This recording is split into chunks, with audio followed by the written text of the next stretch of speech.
ဦးစင်းကဟိုအတိတ်ကာလတုန်းကဘုန်းကြီးဘဝနဲ့ကြားခဲ့တာဒီကများပြီဘုန်းကြီးဘဝနဲ့ကအဝေစီကြတာပဲဒါကြောင့်ဘုန်းကြီးများအကြနာတယ်လို့အဝေစီကြတာများတယ်လို့အနှုတ်ဟိုတဲ့ကိုသူတို့တရားဓမ္မတွေလူစမ်းထားတဲ့အရာဝတ္ထုတွေကိုစားသုံးပြီးတော့သူတို့မှာသီလဝိသုဒ္ဓိ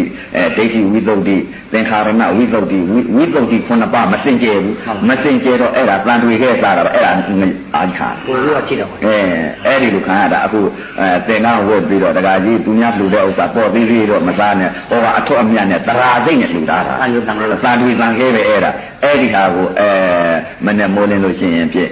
ဝိပဿနာပုဂ္ဂိုလ်ဆိုလို့ရှိရင်ဖြင့်ခန္ဓာကိုရှုပြီးတော့ဘာဝနာပွားရင်ပွားမပွားလို့ရှိရင်ဖြင့်မေတ္တာပို့ရင်ပို့မပို့လို့ရှိရင်ဖြင့်တန်တိကပိုက်တယ်ဟိုအောက်ဆင့်ပါကြောက်ကြပါအမတန်ကြောက်ကြကောင်းတယ်ဘုန်းကြီးဟာဘုန်းကြီးဘဝဖြစ်ခဲ့တယ်လည်းများခဲ့တယ်ဘုန်းကြီးဘဝနဲ့ဥပဒေရေးတဲ့ငါးတွေဖြစ်နေတာများကြီးဟိုနိုင်ငံခြားပိဋကကြီးဖြစ်နေတာများကြီးကြောင်းဆောင်ပြီးတော့ပိဋကကြီးခါနေရတာများတယ်ဒကမာကြီးတွေအိမ်ပွားပြီးတော့ဒီမဲ့နွားကြီးတွေဖြစ်နေတာများတယ်ဥပဒေဖြစ်တာပြောတာပါဥပဒေအတိတ်ကဖြစ်ခဲ့တာဘုန်းကြီးဘဝနဲ့ဖြစ်ခဲ့တဲ့ဥစ္စာဒကမာကြီးတွေအိမ်ကိုနွားတွေဖြစ်ခဲ့တာများတယ်ဘာကြောင့်လဲဒကမာကြီးတွေလူတဲ့တန်းတဲ့ဟာတွေဥပဒေကဖုံးပေးလာတာကိုဒကမာကြီးတွေဖုံးပေးလာတဲ့ဥပဒေကဟိုတုန်းကတော့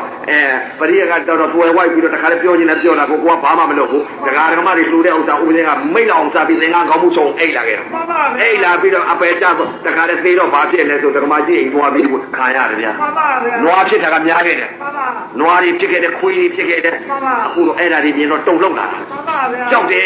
အားကြီးကြောက်တာပဲအတိတ်မမြင်မကြောက်ဘူးဟိုပြောနေပြောတာရှိတော့မုံညင်းစီပေါ်အဖျားလေးမုံညင်းတင်ထားတယ်တဲတယ်လီဘုန်းကြီးဟာပြမသိလို့သူတို့မသိတော့မကြောက်ဘူးပေါ့မသိတော့မကြောက်ဘူးမကြောက်တော့ပြုလုပ်တော့ရတာရတော့ခံပဲအဲ့ဒါ